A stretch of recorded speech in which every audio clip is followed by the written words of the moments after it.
This is That One Audition with Alicia Oxy. We were already talking about this off mic, so I'm just going to jump in and welcome audience. We're already mid-conversation. But I think as an artist, I don't like to call it rejection anymore. I call it selection. So when you don't get selected, it's hard not to be heartbroken by some. Like last night I was heartbroken by one, and I was able to talk to the writer because they finally announced who got the project, and I just got to call and give her my love for something that she created that was so beautiful. And she's like, I'm so sad you didn't get to do it. I go, I'm not. I was sad then. I held on to it for 9 months hoping that it would go somewhere else.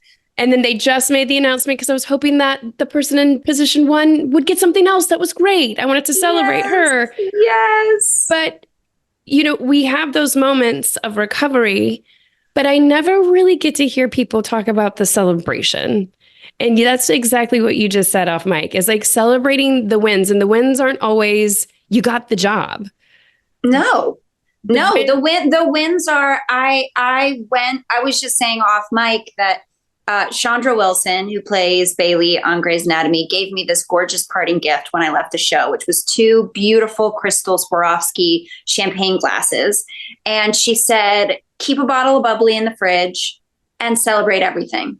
Just celebrate everything. And I have a bottle of bubbly in my fridge right now. Like, there's always one in the fridge. And it's not like I'm drinking all the time. Like, it's been there for probably a month and a half or 2 months or something. But I had this crazy producer session in 2019. I had 3 producer sessions for 3 different leads and 3 different pilots all on one day. And it was like 35 pages of material. And I worked my ass off to prep for these producer sessions. And I went in and I kicked ass, and I knew I did my best. I knew I brought myself to the table. I didn't know what the end result would be, but I got home that day and we popped open a bottle of bubbly, and my husband and I shared and like pulled out the Swarovski glasses, and we celebrated a job well done, good hard work, felt really good, felt good in my body. So we're going to celebrate it. So I'm a big believer in celebrating everything. And I'm reserving myself from asking what happened with those 3 because it keeps us in results.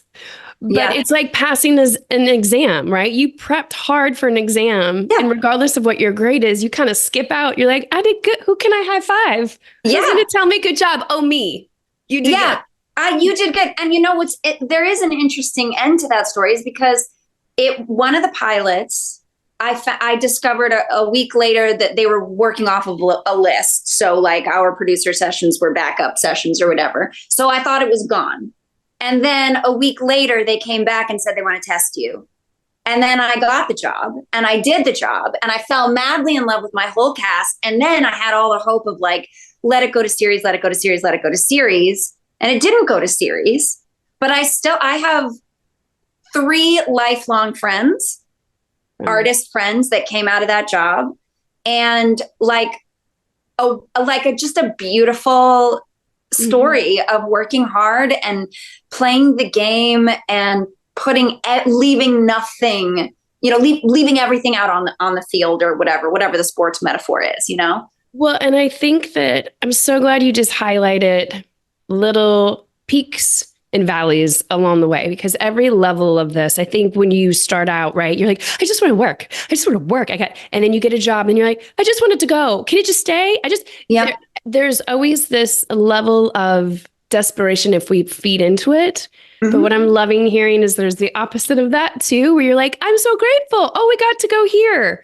Oh, we're going to get to go to the next level. I hope we get to go to that next level, but that's so out of our control. The best shows, I think, get canceled. Oh, always.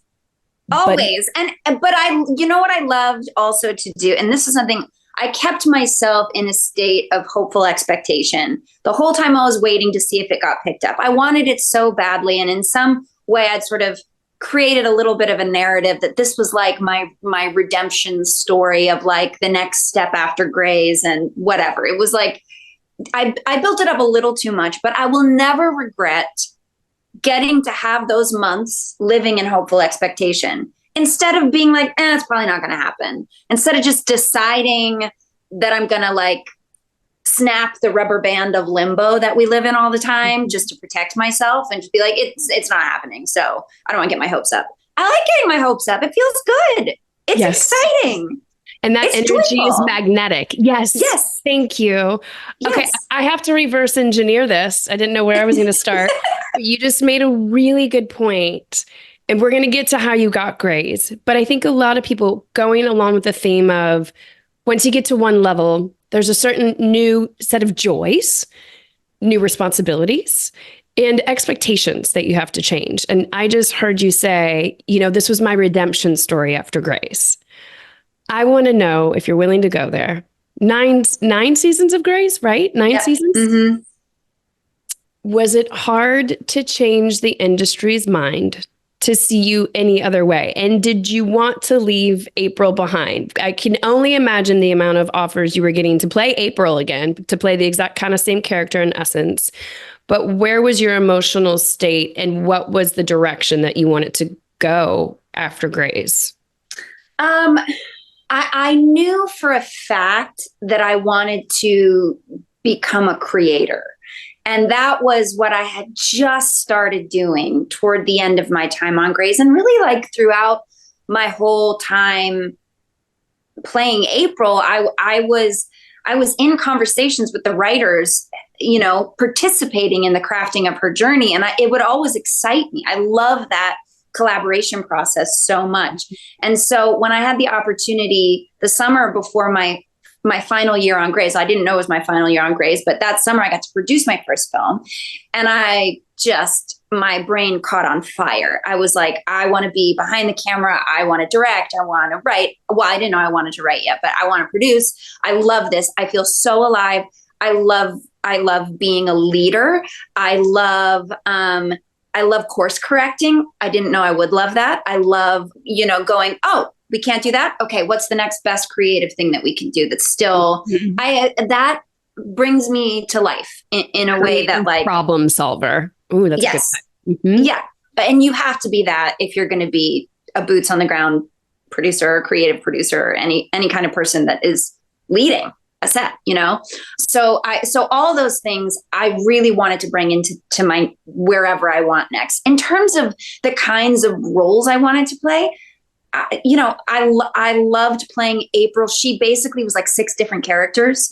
She changed so much. So much. Yeah. So I played so many yeah. different iterations of the same human that it was like I had gotten to run her whole course. Like I felt like I could say goodbye to her, and she's a sister to me. I mean, she's like part of me forever and always will be. And I will, whenever they ask me to come back and say hi, I do, because I love just hopping back into her shoes for a second and seeing the world through her eyes again.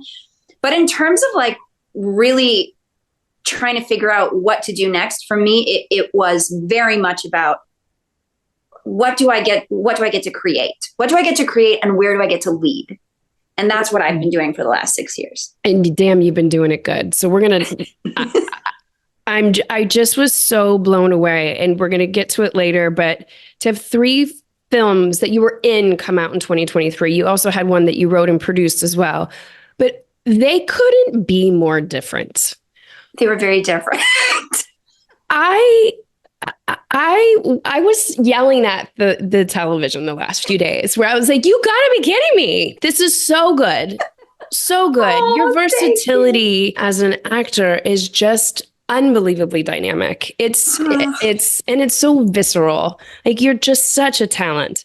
Okay. Thank you. So I have to ask, I know you went to UVA, you had a great early start. You got early start in theater. There was so much percolating already for this. Where did this bug kind of land on you as far as the acting? I mean, I don't know. I don't remember a moment in my life when this wasn't my greatest passion. And even as a writer now, I've been writing and producing. I still, the things I want to write, I find that I want to write so that I can play the scene. Right. Because I think it will always be my first love. I want to like blanket myself in another person's life and I think part of that was when I was a kid, I was just socially awkward and had no friends, and there was a lot of bullying. And so it was a weird, I found that I had a home in other people's skin Yes. Isn't that weird? No, But I understand it. and I was good at it. So it was like, oh, I get to live in this world where these things happen. And and then people are clapping. Instead of me speaking through my own voice and people rejecting me, I'm speaking through somebody else's voice and people are clapping for me. And so there's something about that made me go, this feels like home. And I want to do this. I just want to jump from life to life to life to life and my life at home was beautiful and so supportive and wonderful. But like my life outside the home was so challenging. So it was, I think, to be honest, a coping mechanism at first. And then it just felt so good. I mean, I don't know if you know the Enneagram, but I'm a 4. Yeah. I'm a 4 with almost exactly the same amount of 3. So I'm like a feeler, artist with like achiever, performer. Yep. I'm a 3/6. Yeah. Yeah. I know the 3. So I use all of my emotions to achieve. And there we have the slow clap of you doing the career that you've always meant to be doing. You were birthed into this, right? I was made to do this. Yes, completely. Yes. And your resume reflects that. So I'm assuming you graduate around when you did radio. Was radio you just coming right out of school, or the first thing? So this is interesting. I did a musical theater program in New York City called Cap 21, the summer break between my second and third year of college. In that musical theater program, where I learned decidedly that I should not be doing musical theater, we had an incredible casting director from Bernie Telsey Casting come and do a workshop with us. And we had not been working on monologues at all. We'd only been working on songs. So we were each going to do 2 songs. And in the bathroom, right before the workshop, I was like, I think I'm going to do Nora from A Doll's House. I just think I'm going to do Nora from A Doll's House. It literally, I had the monologue in my back pocket. Hadn't worked on it in months, but I knew it. And I walked in and I did Nora from A Doll's House. And that's how my career started. That casting director started bringing me in for auditions. My third audition they brought me in for, and this is me coming in from Virginia, like taking the train into New York City from Virginia because I was at college in Virginia. The third one I came in for was a production of Romeo and Juliet at the McCarter Theater in Princeton, New Jersey. And I was cast as Juliet, as this 20-year-old, 19, 20-year-old. And I played Juliet. We were doing the production when 9/11 happened. I mean, it was crazy. We had a Broadway house and a producer ready to bring us to Broadway because the reviews were so phenomenal, like New York Times and Variety and all the places. And as a result of the reviews, I basically wound up picking the agency I wanted to go with because they were calling me, which is it's just the most ridiculous, like a split-second decision in a bathroom to do what I knew I was stronger at and put my best starts a forward. career. Yeah. And then what agency? I'm curious what agency that was that you picked. Innovative, and I'm still with them. That's what I was wondering if it was the same. I had to ask. That's what I say on here all the time because actors write in or I, consult actors and they're like, I really need an agent or manager. If you focus on the work, your teammates come because then they're like, oh, I can sell that. I know exactly what I'm behind it. I believe in it versus trying to get, throwing spaghetti at the wall or you don't have something yet. So you both are figuring out how to sell you. It doesn't work as well. I'm not surprised you're still with the same agency. Yeah. And I'm also not surprised that you started your career in monologues. Can we start going through the shows now where I want to know because you did so much work before Grey's Anatomy, so much. But Grey's lands you in every household across the nation and every actor I need to know the journey to landing this because I also love that you join every single show that has gone on for a long time, that you join it either later in the season or a few seasons later when it already has its success or going. And then you come in, and I'm going to say this for you, and steal the fucking show. Where it's like, the show's here. And then here comes Sarah, and you're like, I can't stop. I feel like you keep the show on the airs for a few more seasons. So I need to know, like, private practice, because you did a couple episodes of private practice. Yeah. Of course, you have insane monologues. You're hysterically crying. You have labor. I mean, I want to know, even if that audition, did you have to do the labor scene in the audition? Or what did you remember private practice audition? And did that? So, gosh, I really truly don't remember the private practice audition. I remember during that period of time, I had gone in for Linda Lowy a few times. Like I'd gone in for there was like another round of interns that came and went before our group came. And I remember going in at one point for that. And then she brought me back in for private practice. And was it? Yeah, it was private practice, because I did these 2 episodes of private practice. And then after that, I wound up auditioning for this awesome pilot that Shonda Rhimes wrote called Inside the Box, about a newsroom. And it was really cool and very smart, with Jason George and Kim Raver. Oh, with Kim, of course. That makes sense. Wait, Kim Raver was in it, right? I'm almost positive. Yes. Yeah, Kim Raver, Indira. Indira. The whole list for you. Hold, please. Please, for credit. I mean, it was called Inside the Box. Yes. You played Molly, right? So this is 2009. So literally, and also I love that, like, you did private practice, you do Mad Men, and it funnels like perfectly in this pilot. So we've got, J. Claude Deering was in it. Yes. And Jeffrey Dornbos is a good friend of mine. Jennifer Finnegan, Jason George. Yeah. And then Indra Varma, who's amazing. And she's like on everything, like all the HBO shows. She's like a brilliant British phenomenon. Yep. Kim Raver, Drew Roche. I mean, we've got I know. It's everybody. Shondaland is just all written all over this. Yes. Yep. So everybody was like, oh, obviously this one's going to go. And then it didn't go. And then, so for Grey's, I had just done this pilot that didn't go. And it was a straight offer to come and do these 2 episodes to play April. So my character was supposed to come on just to get fired. Like it was just, I was coming on for a 2 episode arc. She's like, hey, come play with us for 2 episodes. And it'll be fun. And the second episode, when you get fired, it's a really cool, really interesting, fun journey to take. And like, just come play for 2 episodes. So I did the 2 episodes. And then you left, like I'd been, guest starring all over the world. And not over, and before you go on, shows. I have to ask, because especially when you get offers, like, right, you're creating and then you get to set, and kind of sets your audition. Not that Shondaland's going to fire you at this point because they love you. But did you already have April's fast talking mannerisms developed in these 2 episodes yet?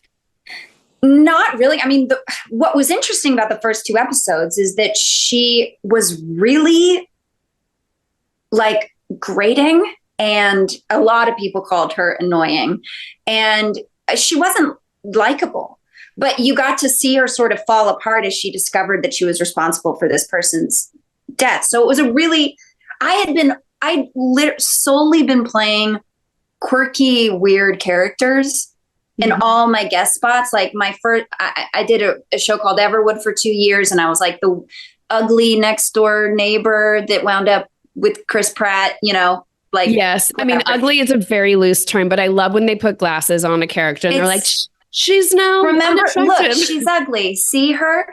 Yeah. So I was like, and then, I mean, I was on this, I played Susie Pepper on Glee, where I was this like stalker weirdo, like so many weird kind of character-y roles. And so this was another sort of quirky, awkward, kind of grating person that you don't really like, that Lexi doesn't like, there was just like, you're not supposed to like her. And I made no effort to make her likable. Well, I mean, I want you to finish the story, but I have so many questions about that, because I think actors bump on like, they're not likable, let me make them likable. I'm like, no, you're missing the juxtaposition. Yes. So. And then you get to have that moment that feels like that makes people cry. And then they go, oh, you're human. And actually, I was annoyed at you because I see the parts in me that annoy myself. And that's why, but anyway, I went to do those 2 episodes and then left. And I was like, just on to the next. I wasn't even watching, oh no, was I like, cause I knew that they were all carrying on without me and, whatever, but I moved on. That's when I went and did Glee and I did Mad Men, all between doing that episode. And then it was like a couple months later that episode aired. And the morning after that episode aired, I get a call from my team saying they're bringing you back and they're talking about this potentially becoming a series regular character. So when does it? Because the monologue it's season 6. Oh, the shooter one? Yes. Come on. So Queen. yeah. Come on. I was still a guest star during that. Yes. Were? So the way that they brought they did it in like these tiers for the 3 that they were continuing on the journey with. I was just like a guest spot but for those 3, they sort of like spent the whole season auditioning this new crop of people. So it was like, you get a bump after each 3 episodes and then another bump and then another bump. And then you sign a series regular deal. And then they decide whether they want to pick it up in the summer. So it's this, you're literally auditioning for an entire year. So when I went back to the show, that became my journey too. So you would get every script and be like, have they given me anything to do so that I can show them what I can do? So, this massive moment that they gave me in that season finale was like, I was so excited and honored and like pumped to get to play that moment. That moment was excruciating and amazing to watch at the same time. I have to, because I'll be remiss if I don't ask, how did you prep that? Since we know you're a monologue queen and you can turn on the tear, and it's not turning on the tears. You're so invested in your characters and the stories that you're telling. I can tell that you don't use substitution. I'm glad that you do not. I don't believe in that method. I've gone on mic saying that several times. I just think it might work for you for an audition, or it might work for one take. But if they need you to do 10 to 12 takes of this because they're going to move the camera around and you don't have it anymore. Also, we don't connect the same. The audience. So my very first movie, Radio, I had to get emotional in this one scene, and they're like, do you want us to give you a little thing? I'm like, I had never tried it before. I'd never been on a movie set before. I'd only done theater before. Right. So like I was confused. I was like, okay. And they sprayed this thing in my eye and it went cold. And I was like, this is the opposite of what your face feels like when you're crying. Yeah. The absolute opposite. Like when you're crying, your whole face gets hot. That's what happens. So that blowing cold thing takes me 100% out of the moment. And so I can't do it. If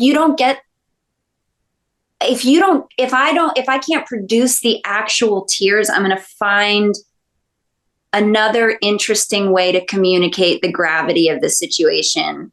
Great. Where you're watching me hold it back, but I'm going to be invested, but I'm not to watch that anyways.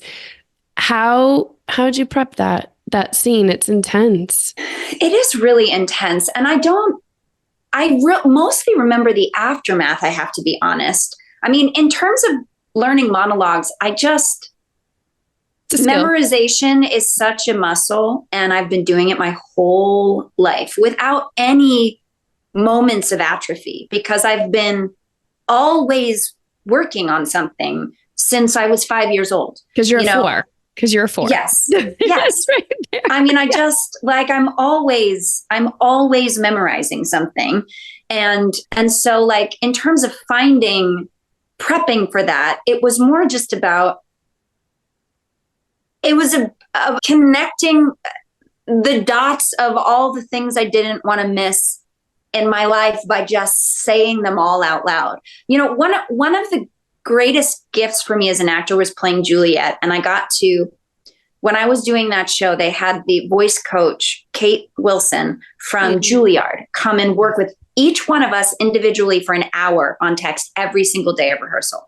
I got an hour privately with her every single day of rehearsal. And she would come with 10 books, like all these commentaries. And I'd be like, well, how do I get from this thought to this thought? What's bringing me from this thought to this thought? What exactly does this, I mean, I'm 20.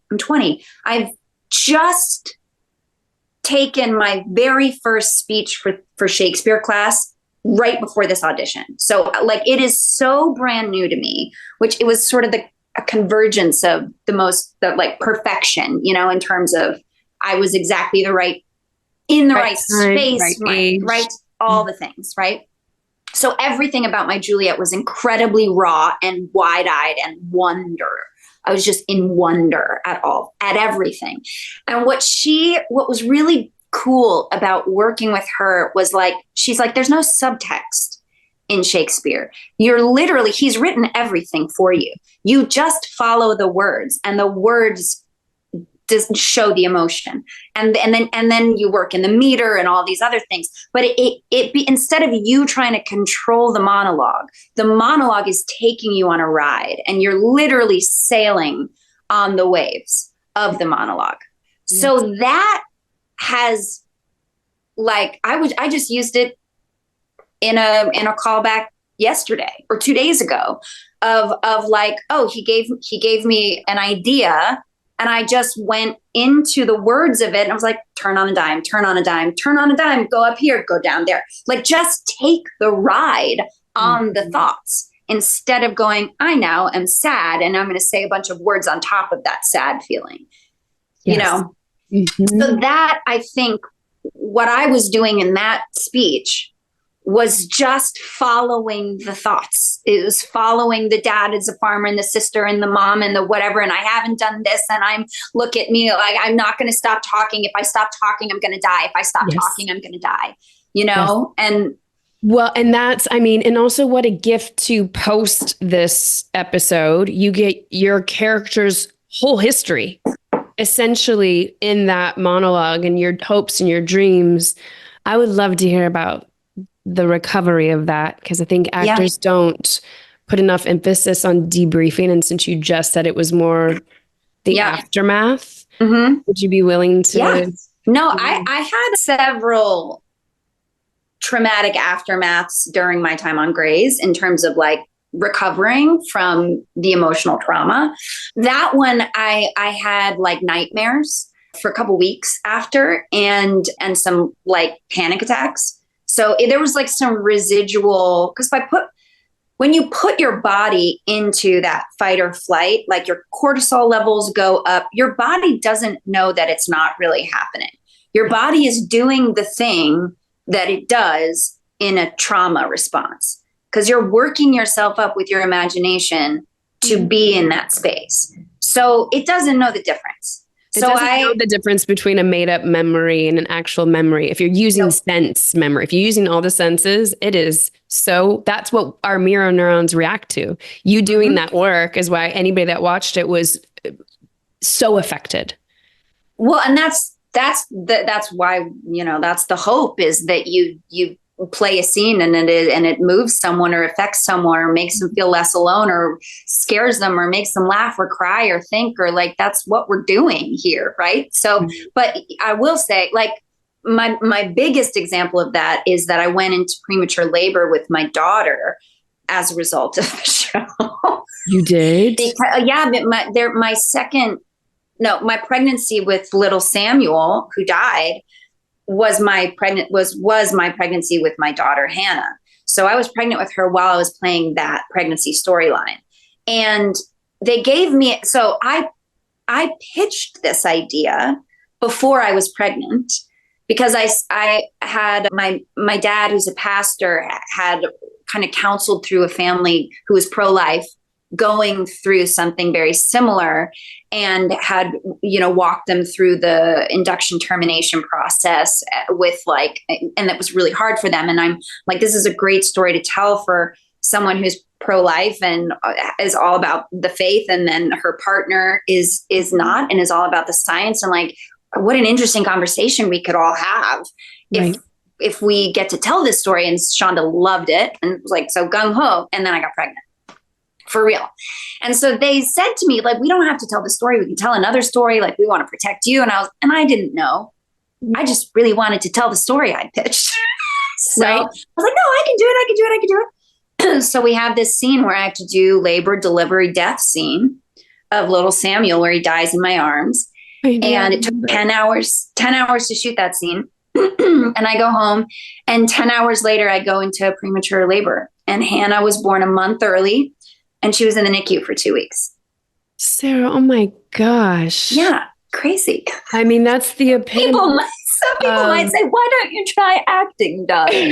But we can only laugh about this now and in good graces because your child is healthy and beautiful and perfect. Yes. But it speaks to really needing some sort of process to debrief.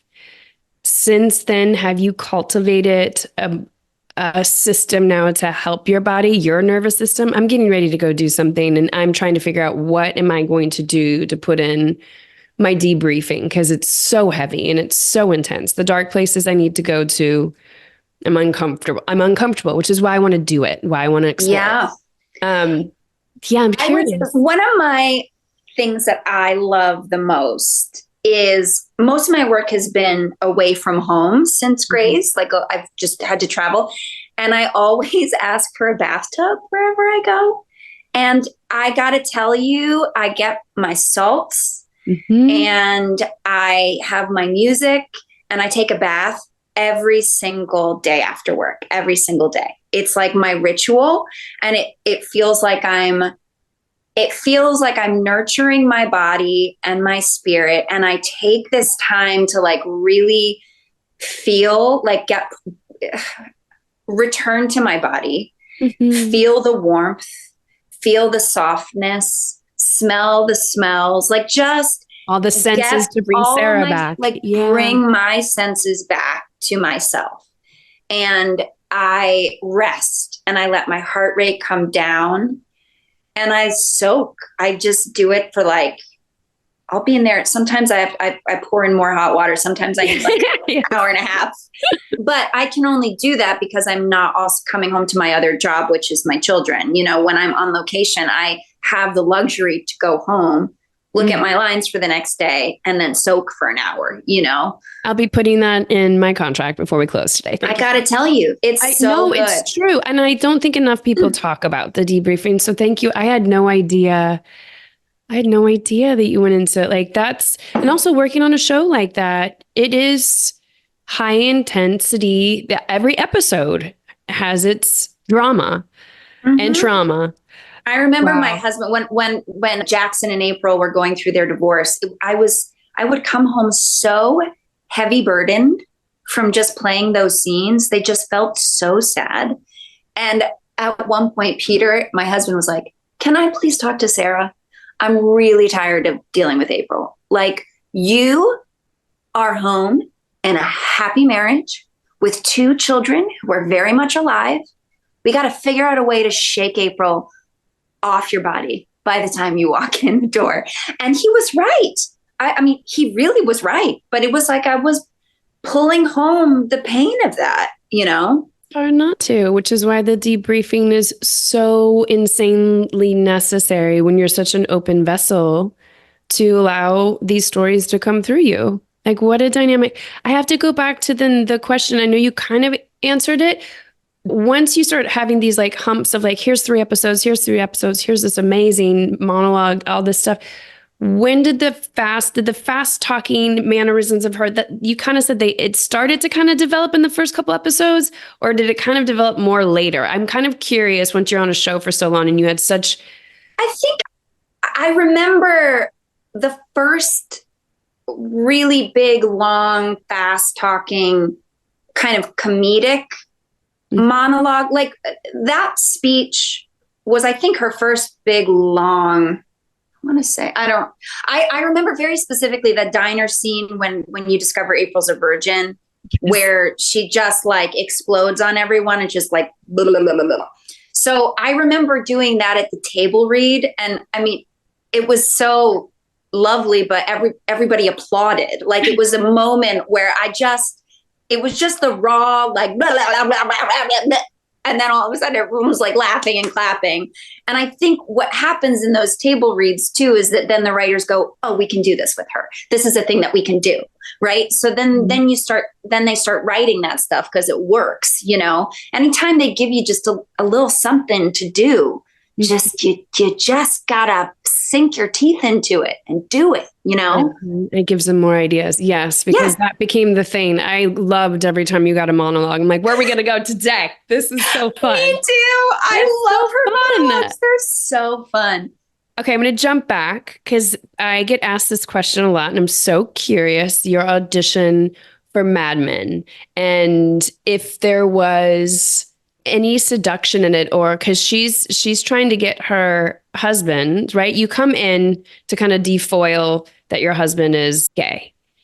I'm curious what audition scenes, because also, again, here comes Sarah Drew, like a show's been on for a while and a few seasons in, and it's the hottest show. What season was that? Hottest show. And now it's 2009. 3 and 4, 3 and 4 maybe. Yeah, I think so. I only did 4 episodes. But that scene that Matt Weiner gave us to do, the Bye Bye Birdie scene, it was like a giant chocolate cake. Like, thank you so much for that. It was so much fun. But that was not even conceptualized. That was not the audition scene. No, I think the audition scenes were the dinner party things. Where no, you know what? Because I auditioned for the Alison Brie character first, early on, and then they brought me back in later for this role. So I honestly, I can't remember what those scenes were, but it was not the Bye Bye Birdie scene. It wasn't. I had no idea. Curious, because also that was in a time when we used to go into the room, right? So if you had a intimate scene, let's say, like how you would approach it at home now, self-taping versus going into a room where there's one chair or a couch and addressing intimates. It's a question that comes up often. So I'm always curious. Well, yeah, I just had an interesting callback, which was my first time in a room 2 days ago, and first time in a room in 4 years. And I had already self-taped for it. And there is like a scene where the character is trying to like get her husband interested. And I have just gotten used to making eyes with the camera, right? The camera is your lover. The camera is your friend. And my reader right off the camera, but just like, I just lean in. I just lean in energetically, I did have before the pandemic, I had a callback for something where they were supposed to dance, and it was a chemistry read with the lead guy. What's his name? He's the guy from This Is Us, like the dad, the main. Oh, Milo. Yes, with Milo. And they're supposed to wind up like dancing together at the end of it. And I remember asking in the room, so are you going to want to do the physicality of the dance? And everybody in the room was like, no. To me, like, I was so stupid. And I was like, oh, okay. Because I'll just sway back and forth. I'm happy to go for it. I'm happy not to go for it. I just would like to know what to expect as we're entering into the scene. It was funny. They said no. Oh, yeah. So interesting. I've had a variety where, whatever everybody's comfortable with. But I feel like that sometimes is what gets you the job, when you're like, hey, can you come over here? So you guys can witness the chemistry that's getting ready to happen or not happen. Yeah. What would you like to see? Would you like to see us together? But then you think about like Milo or whoever having to do this scene with like 20 different ladies, and maybe he doesn't want to, maybe that's awkward. So like, but you never know. That's just like, That's why I think it's so great to ask, right? Like there was one guy I did a chemistry read with, and I remember I was like, "Can I talk to you for a second?" I was like, "Can I pull your hair?" And he's like, "Yeah." Okay, yeah, absolutely. I was like, "Great." So, and then it was nice because we got to talk a little bit in the room before we jumped right into it. And then the producers were like, "Oh my God," because nobody else, they had no connection. They didn't touch. So I feel like that, but I guess, when you ask the question, you have to be prepared for them being like, yeah, no touching, please. Definitely don't do that. Thank you very much. Absolutely don't. Oh. I've led you through a lot of the places that I wanted to go to, but when I say that one audition, good, bad, or indifferent, you've had such a beautiful career. Which one comes to mind? Okay. No, it's funny. So early in my career, before Grey's Anatomy, it was when I was still living on the East Coast, I received an audition that Julie Andrews had seen my headshot and specifically requested to see me for a production of The Boyfriend that she was directing at like a regional theater. And I'm like, oh, shit, Julie Andrews, what? I have not been training as a dancer. I mean, I've done like in college, but like I'm not a trained musical theater performer. I can sing, but not like those other girls can sing. But Julie Andrews asks specifically to see me. So I'm like, you go when Julie Andrews asks you to go. So I go to this audition and they tell me it's not like really dancing. You're just going to move a little bit. So I'm in like a 20s skirt that doesn't kick. And I show up and all the girls are like doing stretches with their leg up at their heads in their like dance shoes. And I was like, what is happening? Nobody prepared me for this. So we go in and we do this like soft shoe little dance thing, which was way too hard. And I was underwater and I multiple times like, wait, can you do that? Wait, can you do that again? Like I was loud in the room because I just was like, I would like to get it. I would like to do it right. So I'm like fumbling my way through this dance and we get to the actual audition room and I go in there and I go, look, I know I am not going to get this part. I'm just so happy to meet you, Julie. And I'll sing for you. I'm not going to be as good as the other girls, but I really want to do the scene for you. So can you just let me do all of the parts because I'm good at acting. I love you and I love your company. She was so like charmed and she's like, oh, darling, of course, yes. Like, and they were so warm. It just cut the tension like a knife. Cause I was like, guys, like one of these things is not like the others. Like everybody else I cannot do what they do, but I know what I'm good at. And you asked me here. So let me show you what I'm good at. And that will always go down. Like it's such a hilarious moment because I wanted to be swallowed by the ground. And also it was Julie Andrews, and saying all of those things out loud disarmed everybody in the room. And it was a delightful experience. It was, yeah. So that's my one audition. I love that. And I feel like that essence of you and knowing yourself so well leads me to 2023 because I have to ask, because now you are producing as well as starring in 3 films. Did you produce all 3? 2 of the 3. I produced 3 of the 4 that came out last year. 3 of the 4 that came out. 1 you wrote and produced as well, but you didn't star in. So I'm curious, going off the heels of that story, why you were like, Jana's going to do it instead. I love Jana's a friend of mine. I love Jana. Let's have Jana Kramer do it instead of me. Was it because of conflict? Did you always intend to be the lead of that one? I think so it was like a convergence of multiple things because the strike was coming up. I was already booked on another movie. And I was like, I think in my head, when I was writing it, I was like, oh, I'd love to play this character. And then it just couldn't work with my schedule, but we needed to shoot it before the strike started. So I was literally shooting Guiding Emily while they were shooting in Arizona, Cowboy Christmas. And so I was getting dailies from that set, and I would watch them when I would come home from set I was in Vancouver Island.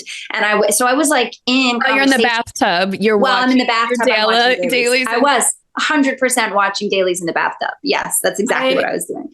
I want the audience, I want them to hear what each one of these movies is about. So that one is A Cowboy Christmas.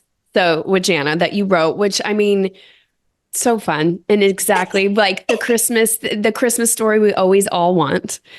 Jana Kramer in cowboy boots. What could be better? And it was a little sexy too, which was fun. Which was fun to have to finally have a little bit of that in that world. Yes. Yeah. Thank you for turning up the dial on that. Yeah, And then you're doing Guiding Emily, where you're playing a blind girl, right? And then Birthright Outlaw, is that right? That's the right title for it. That you also are producing. You're like in a Western. You're basically the villain. You're riding. You're on horses and shooting guns. And then we also have How She Caught a Killer for Lifetime, right? Where you're like kind of this investigator going and trying to going undercover as a sex worker. That was fun. Yes. Yeah. And so as the producer, are you also getting to help who comes on board, and are you watching audition tapes of other fellow actors?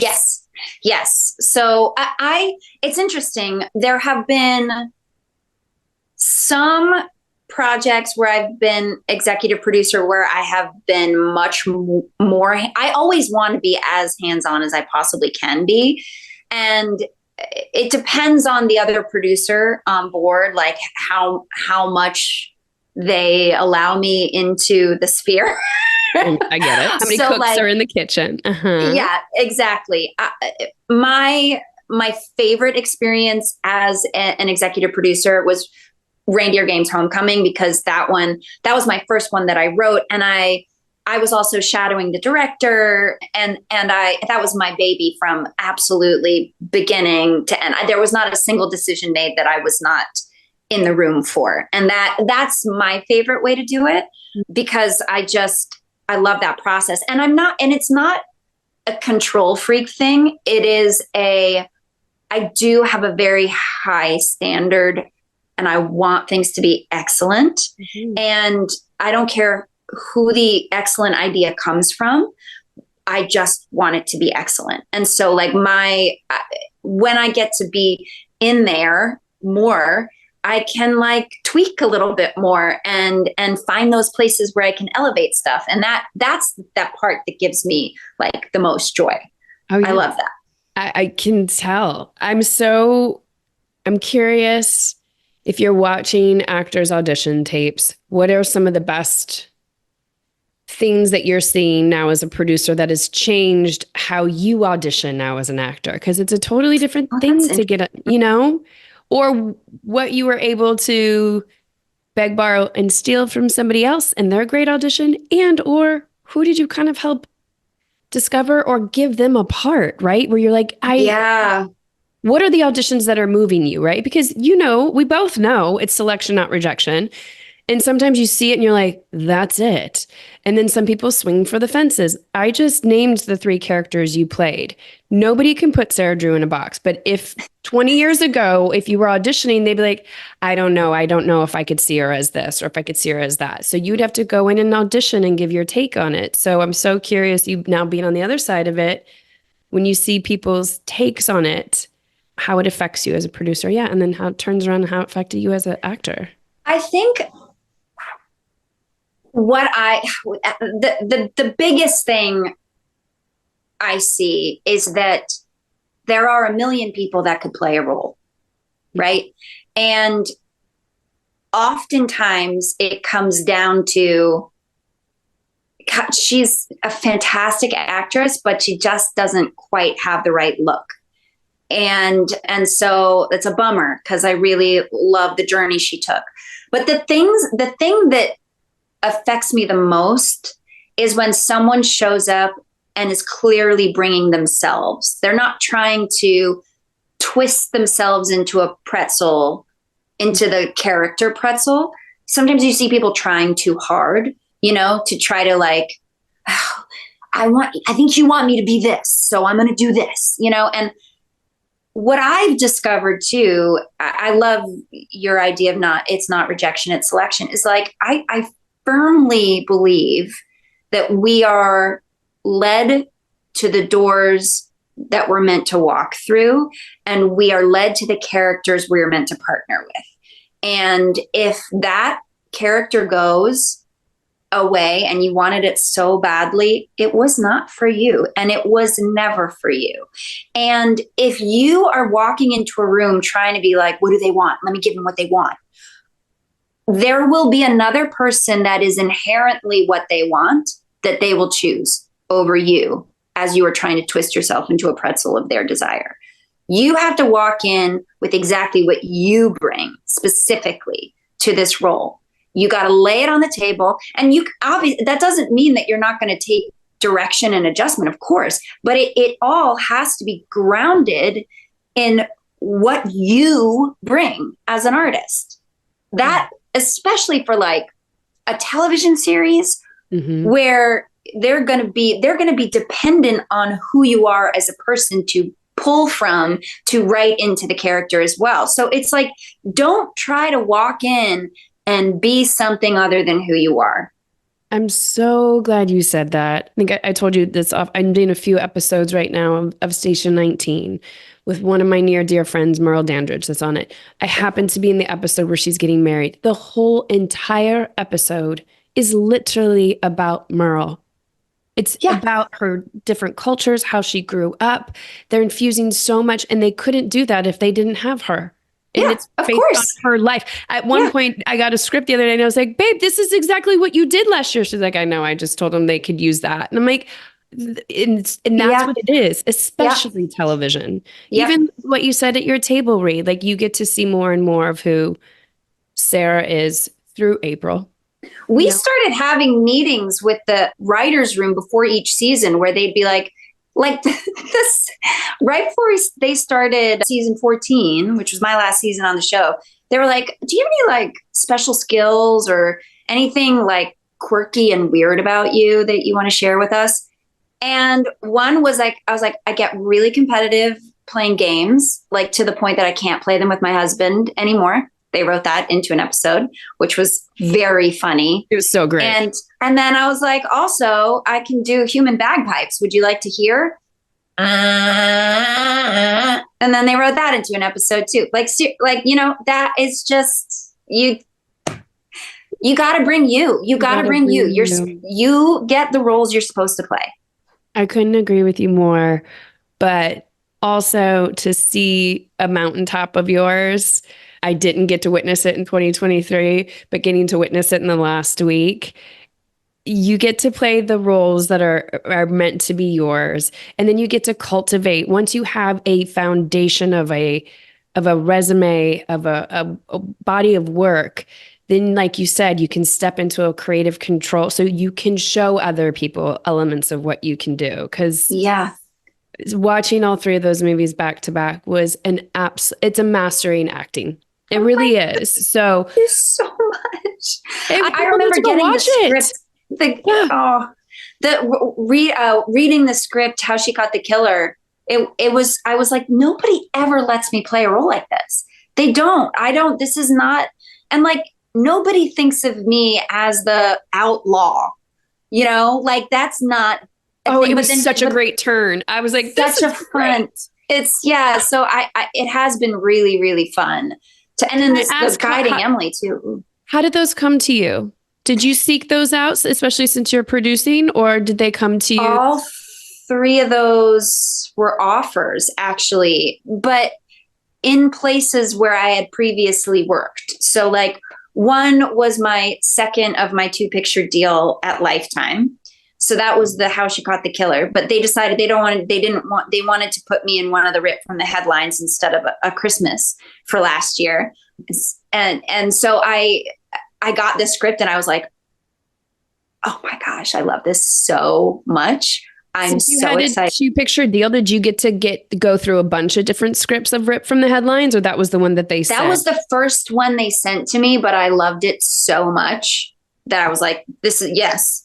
And then for Birthright Outlaw, I had done another Sony Affirm movie and same casting director for, I think, 2 other projects, for Indivisible, which was the one that my first one I produced. And Mom's Night Out, same casting director for both of those. So I had a relationship over there, and I was so excited. I mean, I was like, oh my gosh, every actor's dream to just do a Western. Are you kidding me? Well, and great on casting, because Mom's Night Out and Birthright Outlaw could not be more different of a character. No, they're very, very, very, very different. Even in Birthright Outlaw, she has like the Martha character, and then she's like, actually, this is who I really am. And then by the end of it, she's like a mixture of both, like she has this really fun journey to take, which was really fun to play. And then Guiding Emily, it was interesting. Like I had turned down last year 2 different offers from Hallmark because just the scripts didn't speak to me. And thank God they just kept trying, because that Guiding Emily was the 3rd one. And I was like, this is actually really meaty, and like we could talk about loss and identity, and then I could play the very complicated reality of not being able to see and what that experience is. And it was an incredible journey to go on. That one was, so it was. And then writing this other one, and the other Cowboy Christmas Romance too, I was deeply involved in the post on it too. Like I picked almost every song for it. I spent, I can't tell you how many hours like pulling needle drops out of the A&E library. There was a team also, but like in terms of just like really focusing on finding stuff that could elevate all those moments and the beautiful film that they'd shot. I don't know. It was a fun year. I mean, I'm going to end on this. How many times did you bring out those champagne glasses last year? Oh my gosh. I definitely pulled them out when I knew the script had sold, because that felt new to me. I had done one before, but I was like, maybe it was just a one-off. Maybe I don't know how to do it again. And then knowing that I can actually do it again and it could be great, that we celebrated that one. And the funny thing is, like the other 3, did you pull very like backyard, the trifecta backyard? So I do. Well, see, so I've been celebrating when they come out. So the champagne comes out then. And then sometimes, like right after my callback I had 2 days ago, I came home, my husband and we didn't do the champagne. We did a couple glasses of wine, because I was like, I just need to celebrate this, because this is my first time in a room in 4 years. And I was so nervous about it and anxious. And I loved it. I still don't know if I got it, but it doesn't matter. But I worked hard, And you're still working. And I know that there's a lot of other things coming up that we may or may not be able to say are coming up, but you're writing on a lot of things. Yes. You will be in front of camera again and again and yes. again and again. I do have a movie coming out in April, but I don't think it's been officially announced yet, so I can't say it. And then I'm developing a couple other things too. So it's fun. What a force. What a delight. Aww. Thank you for entertaining me for the last week. I mean, you've entertained me for years. I loved you. I loved you on Grey's. Thanks for entertaining this whole household. And we didn't even get to touch on Amber Brown, but my daughter, she told you I love that. I love that she loves it. She loves it. And it just is a really nice lesson of, where we are in our life. So art imitating life, and life and imitating art, wow. And being so healing and so entertaining. So just thank you. Thank you for sharing your talent with the world. And thank you for sharing your journey with us today. Thank you so much. Where can everybody find you? Well, I'm on Instagram at the Sarah Drew. And I'm on that's mostly where I'm at. I mean, I'm on X. I hate calling it X. I know. I can't. Sarah Drew there. Sarah Drew there too. Over there, and it's Sarah Drew at Facebook. But mostly Instagram. Just go to Instagram. That's where I'm at. And TikTok. Or just turn on the TV. What? Well, I'm not kidding. I'm going to say this in the outro too. Please watch any of one of these 3 movies. And then when you're entertained, go to the next one. And you could literally go back to back. Like, when we were younger and didn't have kids and you would go to double headers at the movie theater. Yeah. Oh, that's I what it love felt that. like. I was like, oh, this is great. Oh, so great. Go watch Please them. That makes me so happy. go watch them. You are absolutely a delight. I appreciate you for doing this. Thank you. Absolutely. Thanks so much for having me. Such a fun conversation.